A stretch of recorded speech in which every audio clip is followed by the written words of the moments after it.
Hey guys, today I'm here with Ryan Leacock. He has an amazing podcast called the Creative People Podcast. I'm so excited to have Ryan on with me today. Welcome, Ryan. Thanks for having me. I'm excited. This is going to be kind of fun. I'm getting to know Ryan as well. He has an amazing podcast and he has is it a zine or a zine? A zine. A I just zine. published a zine. Awesome. So let's first dig into how did you get started with your podcast and what who were you trying to attract? How I got started was I was a frustrated creative. I had a partnership where I was writing and making films with my friend, and that kind of fell apart.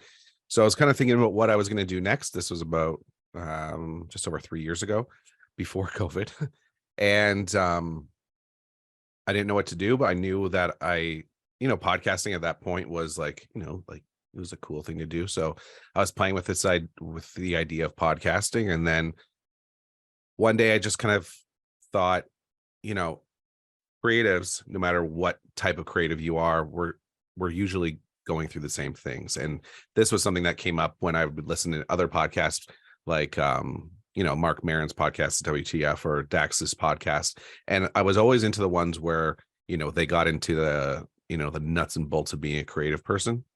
And a lot of times they'd say things that were relatable or like make me feel less alone. And I was like, there should be a whole podcast like that where I just talk to creative people for about an hour about, their life and their work and, the good parts and the bad parts. Right.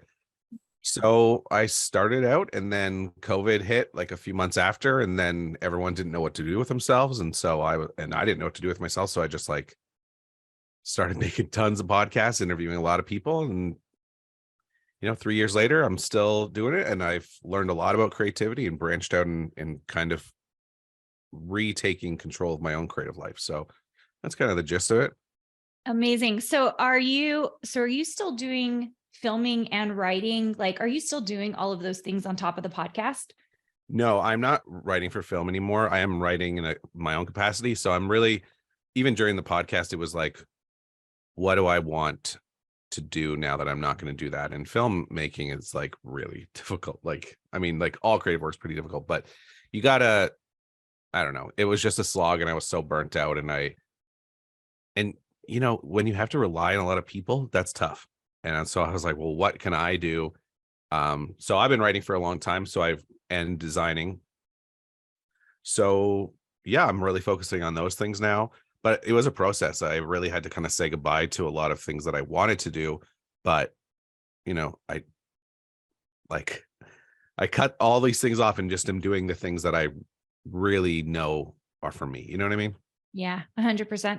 So tell me this, you've talked to a lot of people. Can you tell us some of your favorite stories or favorite things that you felt were like big aha moments for you? Yeah. There's two that really stand out. And I think it's different for every creative because, everyone has their own different style. But for me, I like to get in, I like to jump into projects and then kind of figure my way out. So the one thing that has stayed out was there's this punk band in Toronto called the OBGMs. And I had the lead singer for that band on. And when he's an intense guy, so like way more intense than me. But one of the things that he was talking about is like the way he looks at it is that he every day goes to the creative gym, even when he's not doing stuff, so that when he needs to show up, like in the recording studio or whatever, that he's creatively strong. And that was one of those things. It's like, I don't really like to over prep because I find sometimes it takes that magic spark out of it. But so I always was like, well, how do I not over prepare, but then still be, creatively strong? And so just that it seems simple, but just that mentality of like keeping that creative muscle strong so that when you go and you're, shooting from the hip, that you can count on yourself. And then the other thing that's really stood out to me was the cinematographer. He talks about the idea that occurs, and if it occurs to him, it can occur to other people. And that also has become kind of like my guiding light too. Instead of trying to like think of ideas or whatever, I just kind of wait and build on the ideas that just occur to me. And in my writing, I'm not trying to write. I'm writing the things that, and I know it's like, how things go in the brain. It sounds like it's like, well, that seems obvious, but there's like when you try to write, and then there's when you just let it unfold. And since I've been focusing on those things, my creative life has really improved. And just even, you talk to, I think it's like, I don't even know how many creative people that I've talked to now, but I think I'm like 110 episodes or something like that. So that's a lot of hours of chatting about creativity. So Yeah, and Ryan's podcast is a whole hour long, so he deep dives way further than I do with guests, which is really cool because then he's really digging into their stories and figuring out what's making them tick. I yeah. really am fascinated with this idea of just basically letting yourself have free form flow. That's really kind of what I'm hearing a little bit. Yeah. I mean, you build a structure. So it like it depends on what it is. There's a lot of different writing. So right now, one of the things I'm writing is like a novel. The other thing I'm writing is another podcast. I mean, the structure is very different. So you kind of set those parameters, and that's where the front brain kind of can, you take that idea for either of them and you kind of like, okay, I want it to look like this. But then when you actually get into it, yeah, it is pretty form because you kind of know where you're going and you have like a roadmap. But uh, when it comes to writing for me, some people are like, oh, they'll just write. And then like, there's that advice that's just like, get in and just don't worry if it's good or not. That never worked for me because I get bogged down and I'm not even listening to, I call them like brain and back brain. And like the back brain is smarter than the front brain. But if I fill the whole page with stuff like that, it was just like blah, blah, blah, blah. I just show up and just keep the good stuff. And even if it like, I don't know, it's just what's worked for me. So I also have an acting background. And so I'm pretty used to just, being in the mess with people, like with you're on stage or you're being in the moment with people and then seeing what comes. Yeah. I kind of do that in all the way through Yeah. in my own way. Amazing. I love it. I definitely do not relate as a writer because I'm a designer, but I Yeah. did just write my first book for Oh, the congrats. design industry a couple of months ago. And I'm just listening to what you're saying. And, the first round of the book, which was like about 4 or 5 months before I actually sat down and like decided I was going to write it, Hmm. is I wrote probably the first 5 chapters. And I think I threw every single chapter away. Like I just had to write and Yeah. just get a feel for it. Yep. And then every single bit of that, but it helped me form my thoughts, which is what Totally. I needed before I actually did like the real writing. Yeah. Yeah. I totally get that. And like, isn't it so interesting? Because next time you go to write it, it might not be the same, right? Mhm. And I think we just bumped into one of the reasons I started the podcast because being a creative can be so confusing and there's no real roadmap.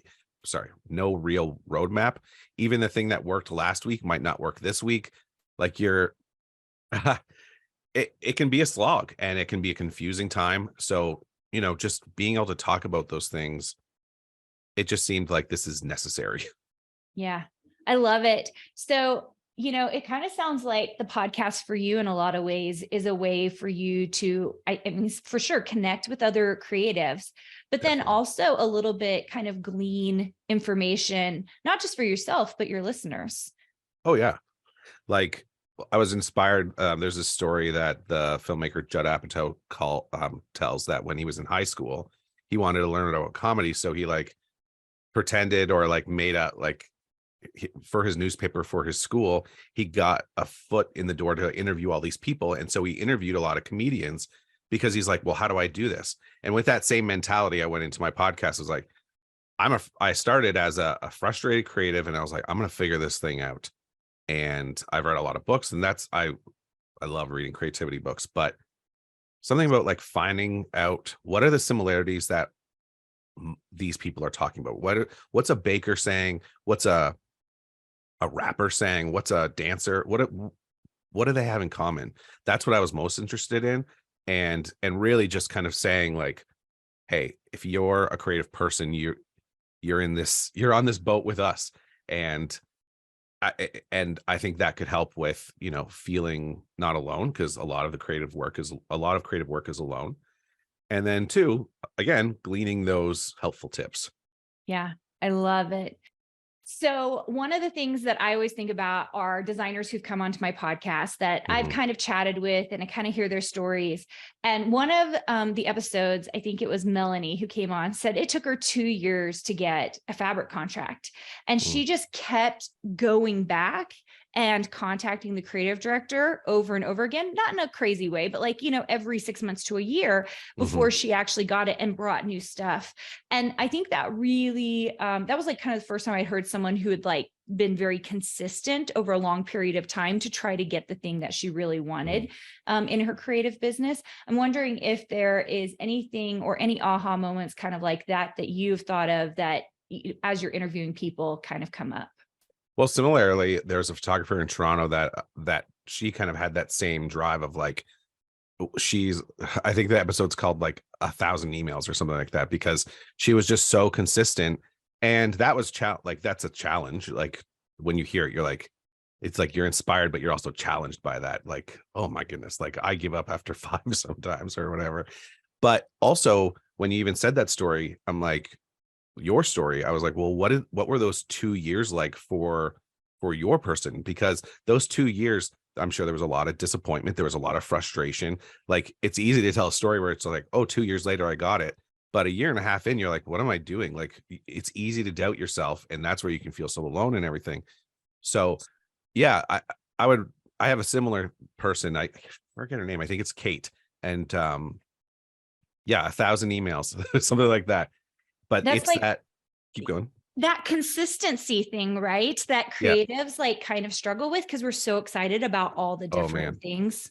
I think Yeah. that is a for reals. That's something I see for my designers all the time because they're so excited about this and excited Oh, about yeah. this and excited about this. And it's like coming down and being like, okay, let's stay in our lane and do the consistent thing. Yeah, and keep showing up and go and get smart about it too, like, know what you want, because, again, it's so easy to get excited. Inspiration is it's like a drug. It's can be so but what can happen is you can get so hooked on that, like, "Oh, I'm inspired. Oh, I'm inspired," because it's exciting. Writing 1,000, 10, 15 emails, that's boring. That's not fun work. You know, if you wake up and you're like, I'm a creative, I'm going to go work on my designs, or I'm going to go send a bunch of emails. What are you going to pick? Well, you should pick the emails some days, right? So I think that's another one of those standout things. Yeah, I think that's the thing I run into like time and time again. Nobody wants to send the emails. No one wants to do the consistent. I don't even want to say it's hard work. It's usually just repetitive. You have to put yourself out there, and that can feel a little bit scary. Yeah. I make the assumption, and maybe I'm wrong about this. I just know about me. Like the first, like maybe 2 or 3 emails, I'm like, oh, I'm putting myself out there. And then after that, it's just kind of like, and I'm sending, and I'm sending. Yeah. And I almost like a little bit of the fear because it gets me excited, gets my Sure. heartbeat going. But when it becomes boring, that's actually when I struggle because it's hard to want to send the next email and Yeah. then the next email, Yeah. Boring stuff is difficult. It's especially for creatives. yeah. It's like I don't want to be bored. That's why I'm doing this other stuff. But if you want those opportunities, and I'm saying this, I should be way better at it because I do have a list. So after this, that's what I should do this afternoon. I should email my list of people I need to email. That's gonna be awesome, Ryan. I love it. Yeah, I mean, this very week I was working on stuff like that. I mean, we actually had some group emails that needed to go out, and I had to sit down, craft the emails, kind of figure out which groups they were going to, and I just kept putting it off and putting it off and putting it off. Yeah. And I always feel better when I just get it done and Oh, then every it's time. checked off the list. Yeah. And then you do it and you're like, it wasn't a big deal at all. Why didn't I just do it? Isn't that so funny? Um, right now, what do you think you are doing creatively to inspire yourself, to keep yourself motivated? To keep myself motivated, I'm not really trying to keep myself motivated. I'm trying to keep myself on track. Motivation will come and go, right? It and I haven't been that on track this week, but what I've been trying to do is like I have various projects that I'm in the midst of, and my mentality is like every day that I can, and life gets in the way sometimes, but every day that I can push that rock up the hill. So if like the project's the hill, even a little bit every single day, and it won't feel like a lot. But a month later, it's a lot. And like, so if it's writing, it's like just write a page, or even some days where I'm like really tired, just push it forward a little bit. I've written a paragraph and still been really proud, because the next day I might write 2 pages, or like, but what's most important is showing up consistently, and pushing that project forward, whatever it is. You get better, you get more confident, and things get done. Yeah. And I think the getting done part is so important. I would love to dig into your most recent project. Do you want to talk to us a little bit about that? Sure. It's a zine. It's what I love about zines and the history of them is like they have a history of like, activism and kind of DIY, and like, though when I look at zines, I think about rock and roll and punk rock, and like they are things made from passion that are, you know, put together, and they can be anything. That's what I like about a zine. It can be anything. So I don't know how you could tell me if this crosses what you talk about on your show. So when I was younger, I grew up in a Christian home, and over the last few years I've left that, and I wanted to make something that kind of represented that experience, and it was really hard to leave, and it was a challenge. And if I my thought was like, one, if I went through this, someone else has gone through this, and two, I wanted a record of it, because it was a big part of my life for a long time, and I wanted to kind of have something that I made. So I made this zine, and it's like, and so also, so I'll talk about it a little bit. So is it I physical or digital? That's the thing. You're going to have to tell me about zines, because it's I don't know anything it's about it it. is physical. I mean, zines can be anything. So some of them are just like really homemade. This is like, I'm a designer by like, that's what my job is like at work. Um, so I'm a pretty good designer, and I'm a pretty good writer, and I've heard this numerous times, but it's like, if you want, it's daunting to think I got to be the best designer, I got to be the best writer.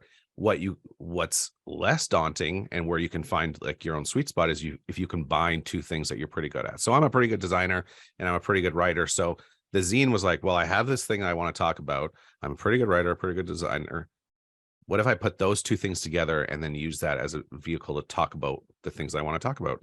So yeah, it's original writing by me, it's original design, and now it's a cool thing. It's a thing that I have, and it's just my first one. I want to do a lot more, but this was like after after the film thing and my partnership kind of imploded, then I focused on the podcast for all these years, and then it was COVID. This was like me getting back to my own creativity. And there's other things too, like I started acting again, but this was like an expression for me. And yeah, I just want to keep making more of them, and I have other things I want to talk about. It was just, did I answer your question there? Yeah. Well, I'm just so curious about it. So it sounds to me like you're almost going through a reinvention stage where you're Oh yeah. kind of like tapping into, trying to figure out where you came from, what was meaningful, the changes in your life, and then also tapping into like things that you did before that maybe you hadn't been doing for a while. Yeah, yeah. I leaving a religion that you were part of, like I was born into it. Well, that was a big change. There was like some trauma in my past that I had to work through.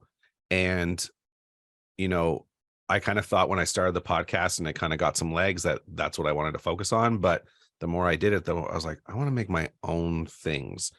So the podcast stays, but it's not my own creativity. It's a good thing. I love connecting like with you today and all that, but it's not my creative output. So Yeah. it took me a while to kind of find that again, and I had to do a lot of self-reflection. I needed to kind of get some, am I allowed to swear? No, do you have a swearing We don't podcast? really swear on this podcast, Okay, but you can if you really want no, to. it's okay. When I interview you in a few minutes, you can swear all you want. You can get it out of your system. Um, I just had to I had to work some stuff out, and then coming back to my creativity. And then also I had to say goodbye to a lot of stuff, a lot of like, I had to say goodbye to the filmmaking thing. I was like, okay, well, I had I've wanted to draw before. I kind of got into that. I was like, this isn't for me.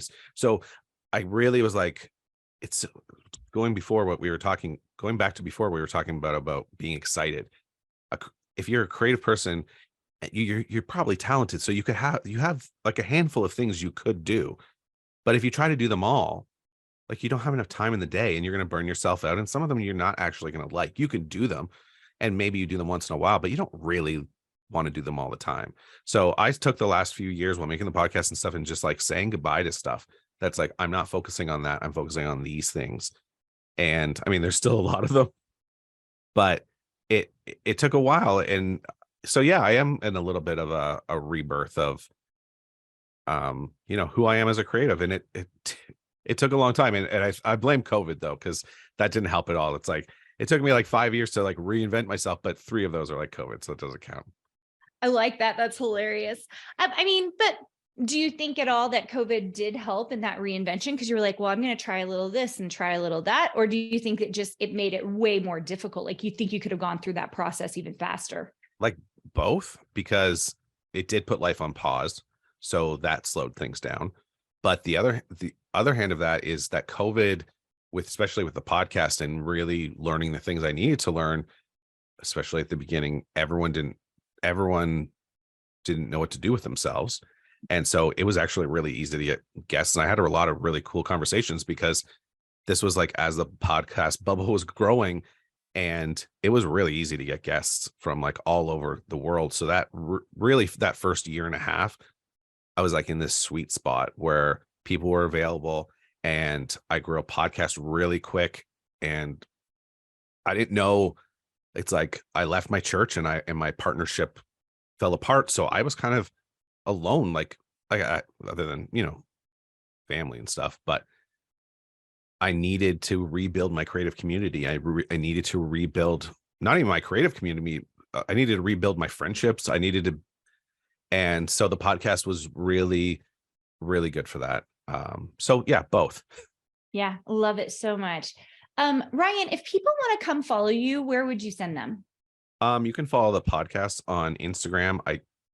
That's kind of where the podcast lives right now. It's just, I should have it in front of me, or you can go to my website and you can find all the stuff there. It's creativepeople-podcast.com. And you can find links to like my stuff or the podcast there. Yeah. All right. We'll make sure and have that in the show notes. You guys, amazing stuff. I'm so curious now about who you've interviewed. I'm going to go interview for Ryan's podcast as well, but I'm so curious about some of the people you've interviewed, especially during COVID. I didn't have a podcast during COVID. So that is super fascinating to me that people were willing to come on. I mean, it makes sense. They had the time, right? Well, another thing about it was like, that 10,000 hours thing. I started and I was like, oh, this is a perfect opportunity to get all those hours. Like, so like at one point I was doing like 2-hour-long podcasts a week. And I did that for a lot of weeks because I was just like, I've never podcasted before. I want to be good at this. I got to get going. So yeah, it was good for that as well. Amazing. All right, guys, go check out Ryan's podcast. I think you'll really enjoy it, especially if you're in a creative rut and you're kind of looking for some mojo and some ideas. And of course, we're always looking for aha moments so that we can make our own creative lives better. Thanks so much for being with me, Ryan. And you guys go check out the show notes so you can go link up to his podcast. Oh, thanks for having me. Hey, did you know that you can visit me at makeanddesign.com to learn more about this podcast and join my VIP group for weekly freebies? I can't wait to see you there.